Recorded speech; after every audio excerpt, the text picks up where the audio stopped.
자, 봅시다. 지난 시간에 고구려 이야기 했었습니다. 그러면 오늘은 이 부분 어디죠? 백제로 넘어가 보도록 하겠습니다. 역시 7세기까지는 안 갈 거고요. 6세기까지. 그러니까 9명이네요. 온조왕부터 성왕까지 같이 해보도록 하겠습니다. 색깔펜 꺼내시고, 자, 6쪽의 아래쪽입니다. 네모 2번. 백제가 위기를 극복하고 중흥하다 라는 제목의 백제 동그라미 칩니다. 오늘 할 부분은 백제다 표시해 놓고 가보도록 하겠습니다. 1번. 백제의 1대 왕이죠. 무슨 왕? 온조왕. 역시 지난 시간에 배운 내용 복습입니다. 온조 하면은 그 건국 이야기에다가 또 여러 나라 시대 때 이야기에서 다 나왔던 이야기입니다. 1대 왕이니까 나라를 세웠다라는 것 자체가 업적이고, 가로 1번에 건국 땡땡 해서 보면은 일단 백제는요, 여러 나라 시대에 이 나라의 소국인 백제국으로 시작했잖아. 사만 안에 있었어. 마한, 진한, 변한 찍어봐.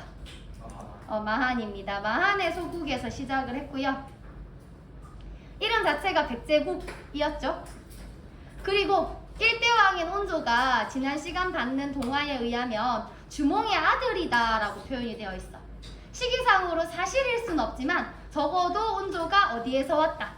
고구려에서 왔다라는 건 알 수 있다 했습니다. 고구려 이주민 플러스 토착민이 건국했다 라고 정리를 해주시면 됩니다. 자, 쓴 다음에 화면 보겠습니다. 이렇게 지금 우리가 몇 차례 동화, 옛날 이야기를 해석하고 분석해서 역사적 사실을 추론해 나가는 활동을 했었는데, 과연 이게 얼마나 신빙성이 있나 라는 생각이 좀 들 수도 있을 겁니다. 지금 화면에 보이는 사진은요, 둘 다 그 무덤, 그러니까 왕들의 그 고분이 있는 곳인데요. 왼쪽은 고구려 고분군, 오른쪽은 백제 고분군인데, 봤더니 무덤이 생긴 모양이 어때요? 비슷한가요? 사실 거의 똑같죠? 이게 그냥 동그란 무덤도 아니고 굉장히 특이한 무덤이잖아요. 이렇게 계단처럼 이렇게 똑똑똑 남겨져 있죠. 근데 이게 이렇게 비슷한 모습으로 나온다라는 거는 이 얘기가 맞다는 거죠. 즉, 백제가 고구려에서 왔기 때문에 무덤도 초비에 비슷하게 나타난다라는 게 보여주는 거면서, 아, 동화를 분석하는 게 말짱 잘못된 건 아니구나, 역사적 사실이 거의 다 나오는 게 정확하구나 라는 걸 한 번 더 확인을 할 수가 있습니다. 가로 2번으로 바로 가겠습니다. 자, 이렇게 세워진 백제의 수도가 어디였나요? 역시 건국 신화에 있었습니다. 한성 혹은 위례성이라고 부른다라고 했죠. 한성이라고도 하고 위례성이라고도 합니다. 하는데 이게 오늘날에는 이렇게 부르질 않죠. 사실 이건 현재의 어디다? 어디 부근이다? 서울. 지금의 서울 경기도 부근이 여기다 라고 이야기를 했었죠. 여기에 별표 하나 치겠습니다. 파란 별표. 백제의 아주 좋은 비결입니다. 우리 맨 처음에 전체 삼국의 상황을 쫙 다 정리하고 외우는 시간을 가졌을 때 4세기에 바로 백제가 전성기였어요. 초반에 탁 치고 나간 게 백제였거든. 그 비결이 뭐냐, 역사도 짧은데 어떻게 그럴 수 있느냐 봤더니 이것 때문에 그래. 쉽게 얘기하면 온조는 운이 좋았던 거야. 제일 처음에 자리를 잡은 한성 위례성이 지금의 서울입니다. 지금 우리 대한민국의 수도가 어디죠? 서울이에요. 그러면 자, 상식적으로 요 전시대가 조선이죠. 조선시대의 수도는 어디였죠? 한양이라고 불렸는데 역시 서울입니다. 즉, 역사적으로 심지어 지금도 계속해서 서울 부근을 수도로 삼는 적이 많다라는 얘기는 이 지역 자체가 좋다 안 좋다? 굉장히 좋은 조건을 타고 있다라는 것을 알려주는 거예요. 왜 그러냐 화살표 뒤에 보겠습니다. 일단 서울은요, 여러분들 강남 강북 얘기 많이 들어봤죠? 큰 강을 하나 끼고 있습니다. 한강. 맞죠? 강을 끼고 있다는 얘기는 이 당시에 땅 자체가 굉장히 축축하니 비옥하다. 즉, 농경이 아주 잘 된다는 걸 의미해요. 거기다가 서울의 위치를 머릿속으로 떠올려 보세요. 여기가 서해안이에요. 황해안에 딱 끼어 있거든요. 바로 옆이 바다잖아. 근데 서해안은 위치적으로 봤을 그러면 그 위에 뭐가 있어? 중국이 있어. 그 말은 이 당시 우리보다 항상 발전이 빨랐던 중국과 교류도 활발하게 가능하다는 얘기야. 농경이 발달했다는 얘기는 그만큼 경제적인 여유가 있다는 얘기죠. 거기다가 그 여유를 바탕으로 중국의 선진 문물도 계속해서 빠르게 받아들일 수 있는 상황입니다. 따라서 이런 지역의 수도를 삼은 백제는 발전이 빠를까요, 느릴까요? 빠를 수밖에 없겠죠. 엄청나게 발전에 엑셀을 밟는 겁니다. 가속화가 붙는 겁니다. 그래서 4세기에 바로 치고 올라온 거예요. 확 전성기를 맞이할 수 있었던 거예요. 됐나요? 기억하시고 다시 화면을 좀 보면요. 여기 요 화면 요 왼쪽 밑에 있는 저기가 지금 서울 부근 위성사진인데 저기에 지금 1번, 2번, 3번 번호가 달려있죠. 1번은 저기가 고구려의 유적지예요. 2번은 백제의 유적지예요. 3번은 신라의 유적지예요. 지금 우리가 배우고 있는 백제는 백제가 이 서울 부근을 지금 수도로 삼고 있는데 여기에 고구려도 있고 신라도 있네? 무슨 얘기냐? 미리 얘기합니다만 이 땅은요 백제가 처음에는 가지고 시작했지만 금방 얘기한 것처럼 너무나도 노른자인 거야. 누구나 다 가지고 싶은 땅인 거야. 그래서 뒤로 가면서 고구려도 한 번 이 땅을 먹은 적이 있고 신라도 먹은 적이 있고 이렇게 한 번씩 계속 서로 뺏고 뺏기게 됩니다. 그래서 요런 지금 유적지가 같이 붙어서 나오게 되는 것이고 이전에 쌤이 그래서 이런 얘기를 했었죠. 삼국의 전성기 왕을 뽑을 때는 한강유역을 누가 먹고 있느냐 거기에 따라 말한다 하는 게 바로 요 포인트에 해당이 되는 겁니다. 요거까지 기억하시고 밑으로 내려오겠습니다. 두 번째 외운 왕이 누구였죠? 고이왕이죠. 고이왕은요 가로 1번 제도 정비를 굉장히 체계적으로 해서 국가를 딱 정비합니다. 그 첫 번째가 육자평제를 만들어요. 즉 6명의 가장 높은 장관을 딱 만드는 거야. 그리고 그 밑으로 총 16개의 등급을 세워요. 1등급, 2등급, 3등급 해가지고 16등까지. 한 다음에 그 16관 등에 따라 복색도 제정을 합니다. 즉 관리들이 입는 옷의 색깔도 분류를 해놓는 거야. 이렇게 하면 어떤 효과가 있느냐? 기본적으로 그냥 왕을 중심으로 신하들이 다 각자 역할 나눠가지고 그냥 중구난방으로 있는 것보다 이렇게 딱 해놓으면 왕 밑에 일단 육자평 6명 딱 있어. 그 밑으로 1등급, 2등급, 3등급 줄 쫙 서 있어. 심지어 그냥 딱 보기에도 시각적으로 1등급은 무슨 색깔 옷, 2등급은 무슨 색깔 옷 색깔도 딱 구별해놨어. 그냥 딱 봐도 위계 서열이 잡히는 거야. 질서가 쫙 만들어져 있죠. 그리고 그 질서의 제일 위에 누가 있어? 왕이 있어. 왕권이 훨씬 더 강해질 수가 있는 거지. 왕의 위험이 살 수가 있는 거지. 그걸 만든 게 고이왕이라는 겁니다. 그거에 정복전쟁의 업적도 있고요. 넘어가면 3번. 이제 4세기로 넘어오는 거예요. 백제의 시기가 옵니다. 2명의 왕이 있었죠. 첫 번째가 근초고 왕이죠. 시험 문제 출제했습니다.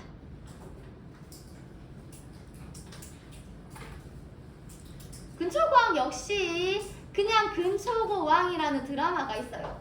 근데 그렇게 재밌진 않더라고요.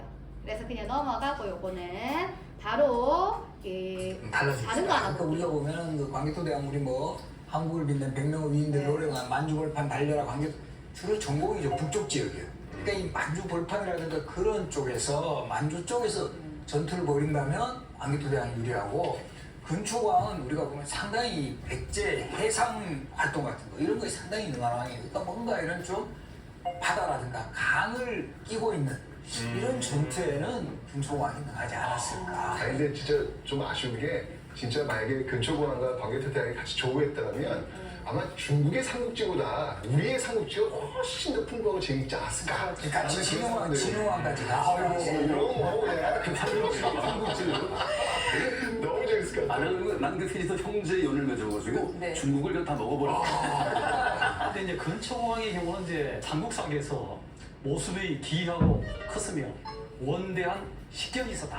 이렇게 적어놨습니다. 일단 체격이 장대하고 카리스마적인 용모랄까 비전을 가지고 있었던 그런 영웅의 모습을 그런 이제 글귀로 해석이 가능하다는 것이죠. 그러고 보니까 지난번에 그 무령왕도 그쵸, 체격이. 2m 육박하는 어떤 체격을 가지고 있고 용모가 빼어나지 아름다웠다라고 하는데 백제망들이 대부분 그렇게 다들 용모가 좀 뛰어났던 그래서 모습. 바로 여기서 오히려 저는 방점을 찍어야 될 부분이 원대한 식견을 가지고 있는 뭔가 상당히 비전을 가지고 있는 그런 왕이라는 거죠. 예. 근초고왕은 뭐 시험에 너무 잘 나오는 그런 인물이에요. 잠깐만, 선생님.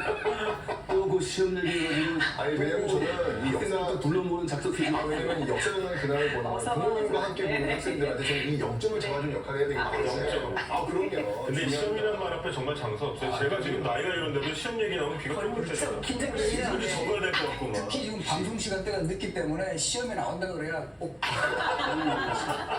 아니 근데 우리 혹시 고대사 공부할 때 2, 3, 4, 5, 6 혹시 기억나세요? 2, 3, 4, 5, 6 23456 이거 무슨 대리운전 번호 같은 거. 2, 3, 4, 5, 6 이게 고대사에서 굉장히 중요한 숫자거든요. 2, 3, 4가 뭐냐면 고대국가의 기틀이 잡아진 순서예요. 2세기가 고구려, 3세기가 백제, 4세기가 신라. 그리고 이어서 4, 5, 6. 4세기가 백제, 5세기가 고구려, 6세기가 신라. 전성기. 2, 3, 4, 4, 5, 6 이거 굉장히 중요한 거거든요. 바로 그 전성기의 첫 숫자를 연 4세기 근초과 시험에 주시작합니다 한 나라의 왕? 그래서 나도 냈어. 별표 쳐놨죠?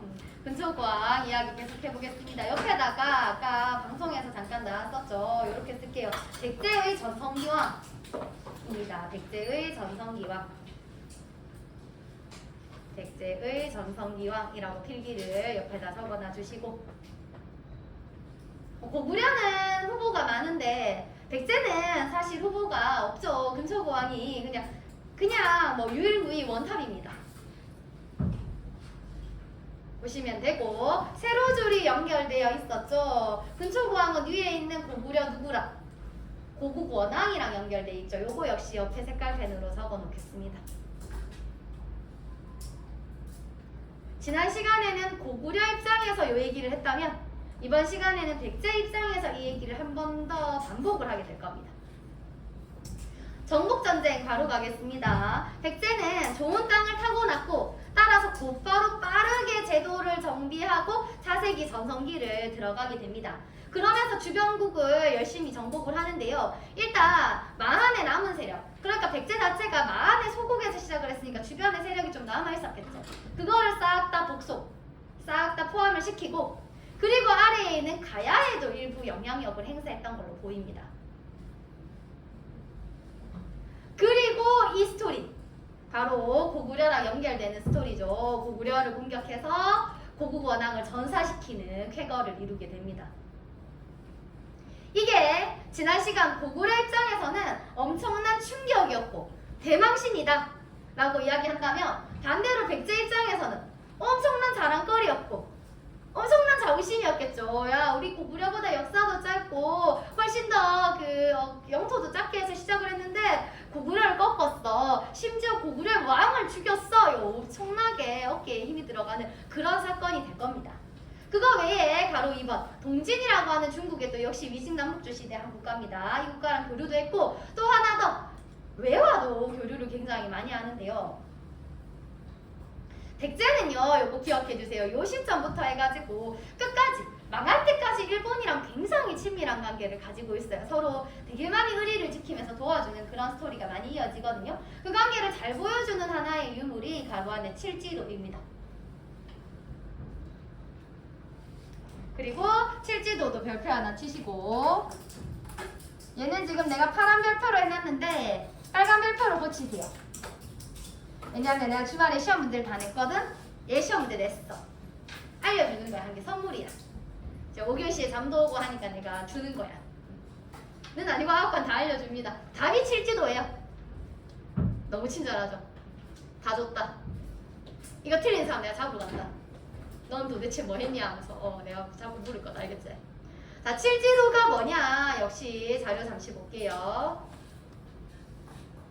아주 대단한 국보라면서요. 네. 사실 뭐 일본이 국보를 진짜 칠만하죠. 이게 정말 딱 하나밖에 전해지고 있지 않다고 하는데 이렇게 귀한 거를 왜 일본 전해지 모르겠어요. 그냥 우리가 좀 갖고 있고 철정 좀 더 주고. 아깝긴 하죠. 아깝죠. 네. 우리가 그랬으면 좋았을 텐데. 그래서 이제 백제인들의 하이테크 기술을 선보이는 거죠. 5대 국가의 그 잠재적 국력의 척도가 되는 것이 제철사안이거든요.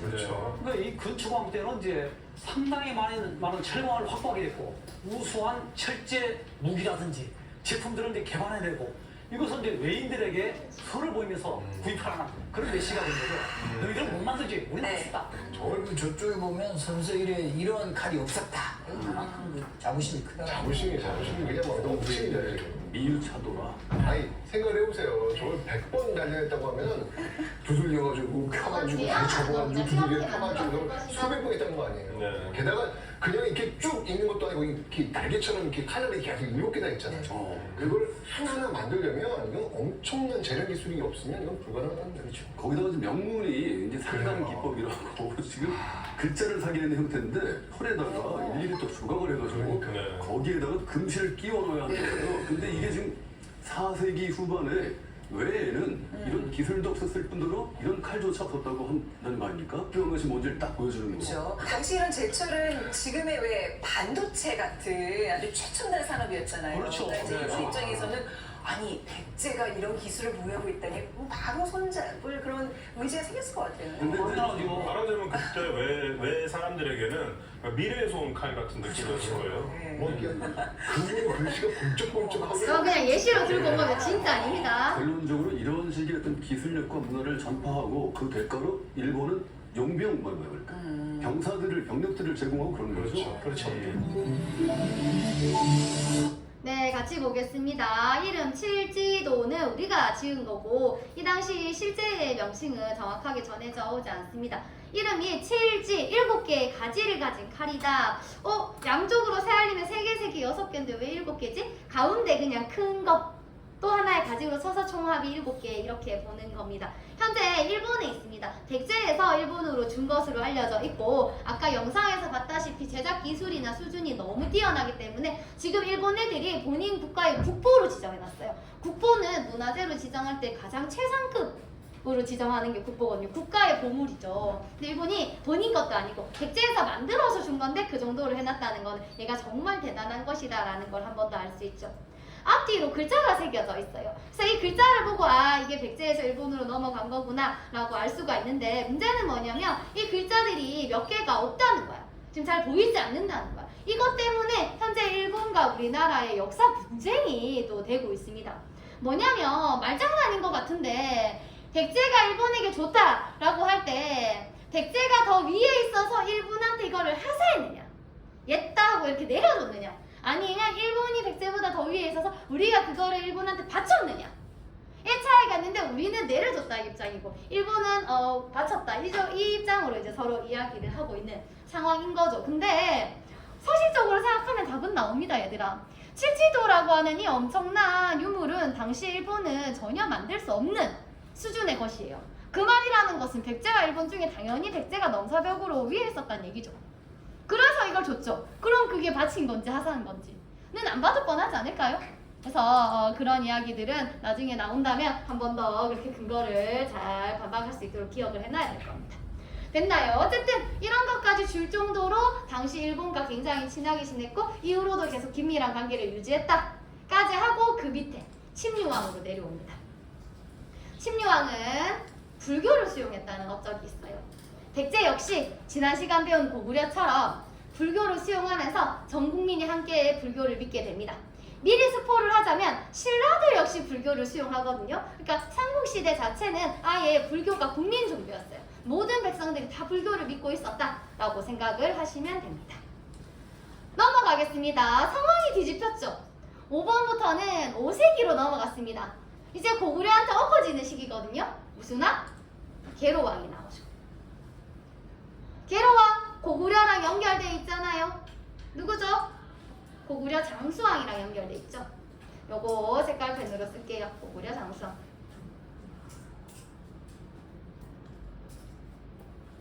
원서가? 됐나요? 지난 시간 했던 얘기 그대로 쓰면 됩니다. 장수왕이 복수를 하기 위해 수도까지 옮기면서 백제를 압박했죠. 그 결과 백제는 고구려의 공격으로 계로왕이 전사를 당하게 되죠.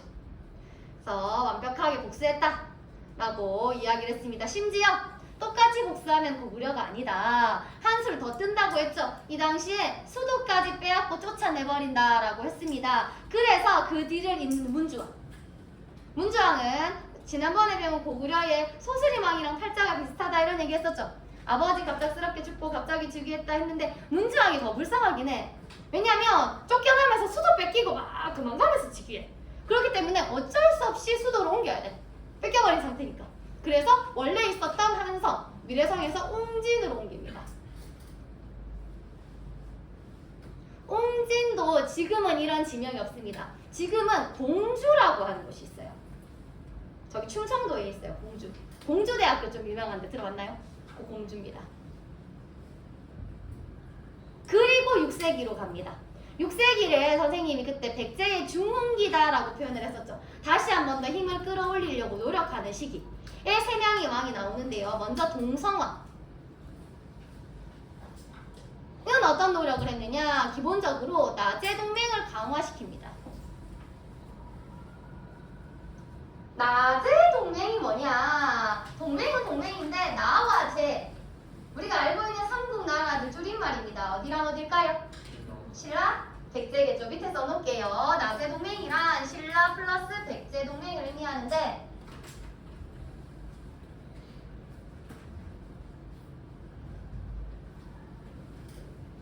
우리가 지금 주요 왕들만 배우다 보니까 중간에 생략되는 왕들이 좀 있거든요.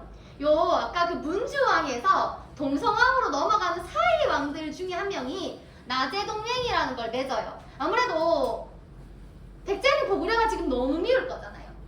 어떻게든 갚아줘야 되는 그 복수의 차인데 신라는 지난번에 얘기했잖아. 고구려한테 좀 은혜를 진 건 있는데 좀 멀어지고 싶은, 좀 까고 싶은 그런 상황이잖아. 그러니까 얘네 우리가 손을 잡는 거야. 그게 백제랑 신라의 동맹, 나제 동맹. 이고 그게 맺어져 있는 상태에서 동성왕이 왕실 혼인을 추진해. 더 강하게, 더 끈끈하게 맺어 놀러. 한 다음에 무령왕이 즉위하죠.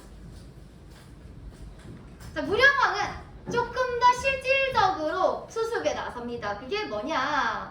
백제의 분위기가 말도 아니었겠죠.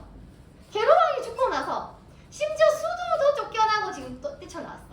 그렇게 다 백성들이 아유 우리는 끝났네, 망했네 뭐 이런 분위기였기 때문에 일단 지방 통세를 좀 강화합니다. 하면서 했는 활동이 뭐냐? 역시 옆에다가 추가로 필기해 놓을게요. 22담로라는 걸 파견해요.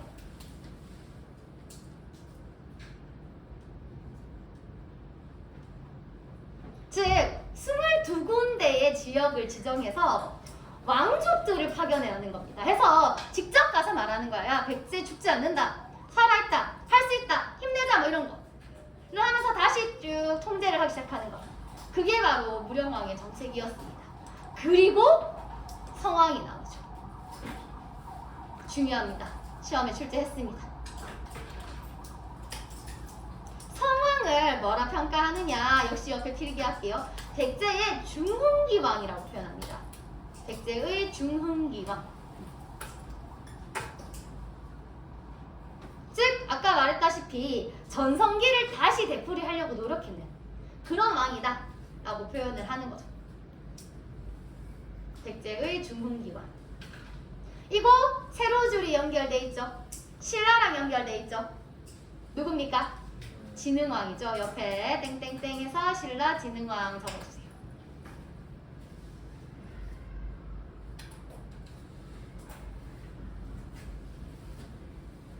성왕은 깨닫습니다. 뭘 깨닫느냐? 아, 위에 무령왕도 노력하고 그 위에 동성왕도 노력하지만 효과가 없구나. 지금 백제의 백성들은 이미 다 무력감에 쩔어 있어. 우리는 안 돼. 끝났어. 고구려한테 완전 빠였어. 이런 생각. 완전 패배감에 쩔어 있는 거야. 이거를 극복을 해야 되는데 안 돼. 뭔 짓을 해도 안 돼. 그래서 어떤 결단을 내리느냐? 차라리 안 되면 버리자. 싹 다 리셋하자. 그냥 새로운 국가로 과거 지우고 새 출발하자. 를 결단을 내린 거야. 그게 첫 번째. 국호 자체를 바꿔버립니다. 이제 우리는 백제 아니야. 백제의 그 패배는 잊어. 남부여로 부릅니다. 근데 선생님 그냥 편의상 계속 백제라고 말을 하긴 할 거예요. 왜냐면 남부여로 고친 뒤에 얼마 뒤에 끝났잖아. 백제. 마지막 왕이죠. 그래서 그냥 바뀌었긴 바뀌었는데 나는 그냥 백제라고 부를게요. 그리고 두 번째. 수도도 옮깁니다. 아무래도 웅지는 급하게 도망가면서 도읍을 맺은 곳이죠. 그리고 여기에 수도를 잡고 있으면 계속해서 과거의 악몽이 떠오를 수밖에 없어. 그래서 옮기는 거야. 어디로 옮기느냐? 사비라고 하는 곳으로 옮겨요. 이게 오늘날의 부여입니다. 부여? 우리 옛날에 배운 그 여러 나라 시대의 부여가 아니라 진짜 지금 충청도에 부여라는 지역이 있어요. 지역 이름이야, 부여. 이 당시엔 사비라고 불렀고 이쪽으로 옮겨요. 그리고 3번 제도도 싹 정비를 한 다음에 자 됐다. 이 정도면 우리 다 잊었어. 다시 새롭게 시작할 준비가 되었어. 했을 때 가로 4번 정복전쟁, 즉 고구려한테 복수를 가는데 알고 있잖아. 혼자 갔으면 좋았을 것을. 누구도 알고 가. 신라의 진흥왕을 달고 갔죠. 약간 그 보험 정도의 느낌이었죠. 아무래도 아직까지 좀 트라우마가 있을 거 아니야. 아, 또 까이는 거 아니야? 뭐 이런 생각. 또 아무래도 고구려는 좀 두려움의 대상이기도 하고. 그래서 에이 그냥 혼자 가느니 아무리 못 나가는 애라도 신라 하나 달고 가면 낫겠지 라는 생각으로 진흥왕과 연합해서 고구려를 공격해요.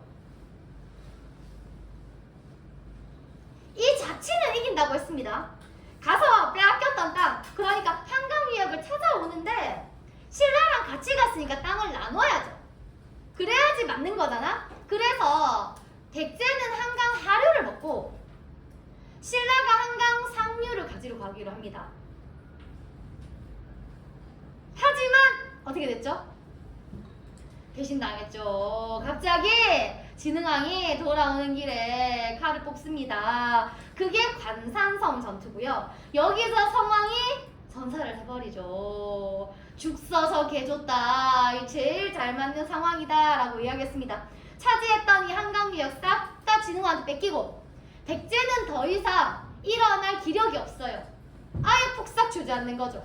그래서 7세기 멸망으로 가게 된다 까지 하면은 백제의 이야기는 끝입니다. 19번 도장을 받아야 되는데 밑에 뭐가 달려있죠? 요 아래쪽에 있는 백제의 수도 이동 이야기 Q12를 해가지고 나옵니다. 시작!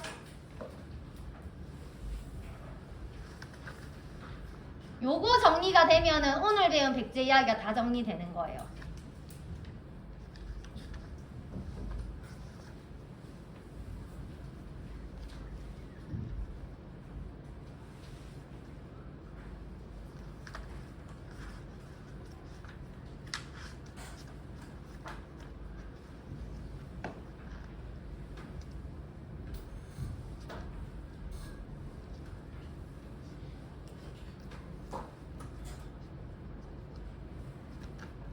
아까 학습지 안 가지고 왔다는 사람 누구지? 한 명? 나오세요. 연습장 들고. 이거를 똑같이 2개 학습.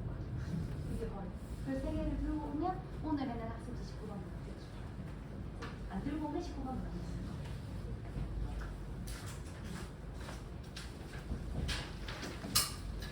다 했어요? 잠시 앉아 계시고. 자, 사실 풀이하고 그리고 찍어주도록 하겠습니다. 너희한테 해보라고. 내가 풀이해준다 그러면 누구도 안 하고 멍 때리고 있잖아. 재원아, 봅시다. 자, Q1입니다. 가나에 해당하는 백제의 수도 이름을 써보자. 처음 한성에서 시작을 했죠. 제일 좋은 서울 부근에서 시작을 했다가 가로 쫓겨 내려온 게 가가 어딥니까? 옹진이고, 그리고 다시 으쌰으쌰 하면서 리셋시키고 나로 간 게 사비. 이렇게 되죠. 이렇게 적으면 정답이고요. 이거는 인간적으로 적어야지. 정리가 돼 있어야 되고 바로 넘어갑니다. 가나로 수도를 이동하게 된 배경. 나는 이렇게 길게 썼다? 근데 다른 친구들 했는 거 보니까 그냥 가 땡땡에서 쫓겨났다. 그 다음에 나 땡땡에서 다시 공격하려고 이렇게 썼는데 그것도 틀린 건 아니죠. 어쨌든 가나에 대한 스토리가 여기에 내용이 줄거리에 맞게 들어가져 있으면 정답입니다. 여기까지 정리하시고 19번 도장 받으러 나옵니다.